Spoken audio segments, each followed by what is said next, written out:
Hello everyone, আমি অনুশ্রী। সবাই কেমন আছো? আশা করি সবাই খুব ভালো আছো, আর আমিও খুব ভালো আছি। দিনটা ছিল 20 জুন। এই দিন ছেলের জন্মদিন ছিল। ছেলের জন্মদিন বলে কথা, একটু তো স্পেশাল হতেই হবে, তাই না? ছেলে আমার চিকেন বিরিয়ানি খেতে ভীষণ ভালোবাসে, তাই নিজের মতো করে তাকে চিকেন বিরিয়ানি আমি বাড়িতেই বানিয়ে দিলাম, আর তোমাদের সাথেও একটু আমি শেয়ার করলাম। প্রথমেই আমি চালটাকে ভালো করে ধুয়ে 1 ঘন্টা ভিজিয়ে রেখে দিলাম। তারপরে আমি টক দই ফেটিয়ে রেখে দিলাম। তারপরে পেঁয়াজ আর আলু দিয়ে সব রকম মশলা দিয়ে আমি একটা রোহন তৈরি করে নিলাম। তারপরে ফ্রাই করে রাখা মাংসটাকেও ভালোভাবে একটু কষিয়ে নিয়ে একটু গ্রেভি সহ রেখে দিলাম। ওইদিকে আমি ভাতটাও বসিয়ে দিয়েছিলাম। ভাতটা আমার হয়ে গেল। এবার আমি ভাতটাও নামিয়ে নিব।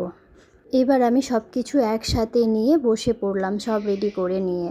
এই দেখো, এবার আমি লেয়ার তৈরি করব। প্রায় আমি 3 থেকে 4টি লেয়ার তৈরি করেছিলাম।